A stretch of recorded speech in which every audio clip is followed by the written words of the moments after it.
سلام الله يا قدس فداك الروح والنفس سلام الله يا قدس فداك الروح والنفس. The greatest reason for weakness of Iman is being detached from the book of Allah and the sunnah of His Prophet ﷺ. This is number one. This will kill you every single time.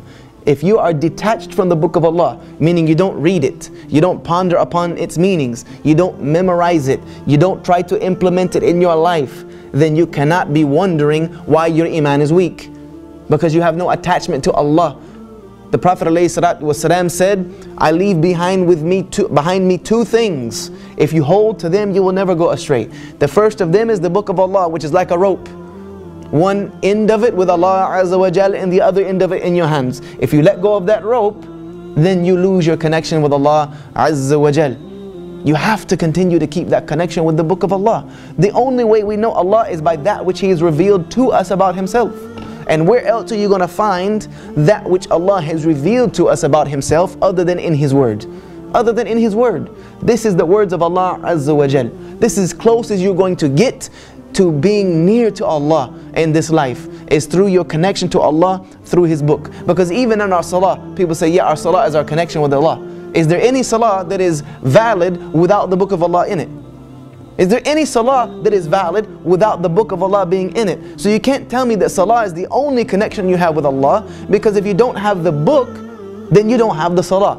So the book of Allah Azza wa Jal is the most important thing. It is primary. It is primary. I can't stress the importance enough that if you don't pick up the Quran at least once a day, in the morning or in the evening or any time, and at least thumb through something and try to understand it, then you have lost a severe connection with Allah Azza wa Jal. You've lost it. And if you just read the Arabic, mashallah, may Allah reward you with the hasanat of every single letter you read. But if you don't understand it, what is it going to do for you? You don't know what Allah is even telling you. You are saying something that Allah is commanding you and you don't even understand it. It's like you sitting here speaking, if I gave this language in a language that I made up, you wouldn't benefit from it and I wouldn't know what I'm saying. So no one's going to get benefit from this. You get benefit from the book of Allah through its recitation and its understanding. And therefore you must have your connection with Allah through His book, and you must have connection to the sunnah of the Prophet ﷺ. These two things are mandatory. Losing these will cause you to have weakness of Iman. Wallahi, every time. The longer you stay away from the book of Allah, the more you will find your Iman draining. Because the book of Allah is like gasoline in the car, like the petrol you put in the car.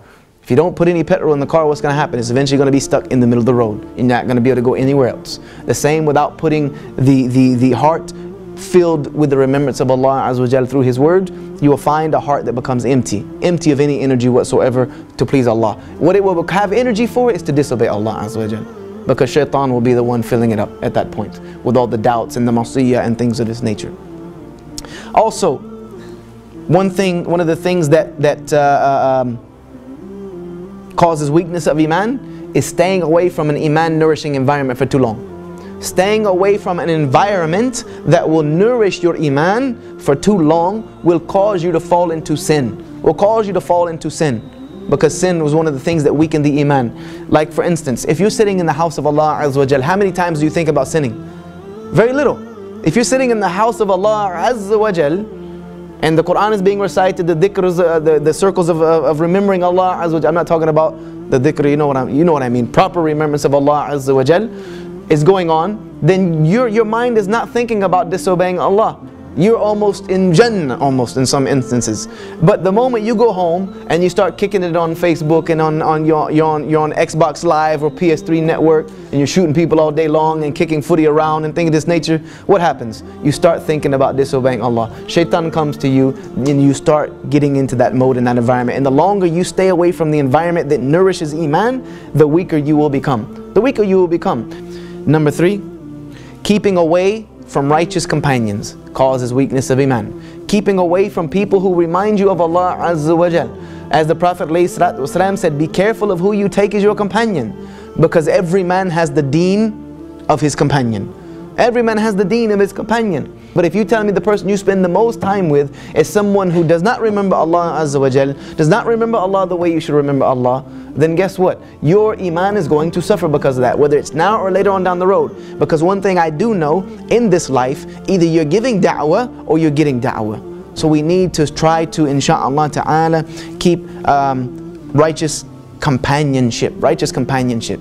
Look at your friends. Check your friends. We live in a time today where just because this guy says La ilaha illa Muhammad Rasulullah doesn't mean he might be the best companion for me. You should either try to bring your companion closer to you, or if you feel that you're too weak to do so, separate that company. Separate that company for the sake of Allah Azza wa Jal, and let somebody else come and try to nourish that relationship. Because if not, you're both going to get dragged into the ditch. Number 4, so we can finish on time. Preoccupation with dunya causes du'af al-iman. It causes the weakness of iman and forgetfulness of akhirah. Forgetfulness of akhirah. Being unmindful of akhirah, meaning the next life, and all you are preoccupied with is this life, will cause your iman to become weak. Will cause your iman to become weak. Why? Because this dunya doesn't do anything but suck the life out of iman. It will suck your iman out like nothing else. It will. It doesn't mean that we cannot have anything from this dunya and have iman. No. But it must be in some balance. رَبَّنَا أَتِنَّا فِي الدُّنْيَا حَسَنَةً وَفِي الْآخِرَةِ حَسَنَةً وَقِنَا عَذَابَ النَّارِ. We ask Allah for the good of the life and the next, but upon that we ask for Allah to save us from the punishment of the next life. The Prophet ﷺ said, he is doomed who is the slave of the dinar and the dirham. That the person who is the slave of money is doomed. They're doomed. If all you do is a slave to the job, you're a slave to the paycheck, every week you're a slave to this check, then you're doomed. You're doomed. And it doesn't mean you don't need to go out and work. You must work, but work is ibadah. You need to understand that your work is an ibadah in and of itself. If you rely on Allah, He will never disappoint you. Allah never disappoints those who rely upon Him. He said it in His book. Inna Allah la yukhliful mi'ad. I don't break my promise. If you keep your word to Allah, you will find a Rabb who keeps His word to you more than you can ever imagine. More than you can ever imagine. And you'll never worry again. You'll learn not to worry. Worry for what? Worry about what? Oh, everything's falling down around us. Well, then Allah is tearing it down so He can build something better. MashaAllah, tabarakallah. We thank Allah for that. If we have a little bit of hardship in between, you're not going to get to Jannah with an easy life. Jannah is surrounded by hardship, and some of us think that we can catapult ourselves over the hardship and land directly in the middle of Jannah. It doesn't work like that. You need to go through the hardship to get there. You need to go through the hardship to get there. One thing we need to understand about Iman before I tell you how to fix Iman is you need to understand the Prophet ﷺ said, faith wears out in the heart the same way clothes wear out. That Iman wears out in the heart the same way that if you wear clothes, they wear out. They constantly need to be cleaned and renewed, and you need to put on new ones. It constantly needs to renew. So he said, ask Allah to renew your heart. Ya muqallibal qulub thabit qalbi ala dinik. He said, the Prophet ﷺ told people, ask Allah to renew your heart. We also need to understand that it is part of our aqeedah that Iman rises and falls. You have to understand that, or you're going to always think that you're a hypocrite. And if you do always think you're a hypocrite, it's a sign of Iman as well. It's a sign of Iman. Don't always beat yourself up because you think you have become a hypocrite. The thing we need to try to fix though is that it doesn't fall to the point to where we fall into sin. It's like a muscle. We have to learn that Iman is a muscle. It is a muscle. If you go to the gym and you want to work out, how many of you here work out? If I go to the gym, would I pick up the 50-pound weight first and just start chucking that thing over my head if I'd never worked out before?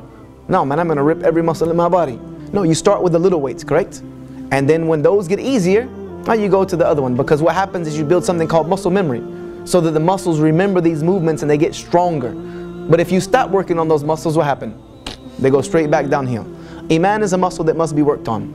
But if you want to work on your Iman, you can't start by saying, okay, I'm going to fix my Iman by reading 1 juz a day.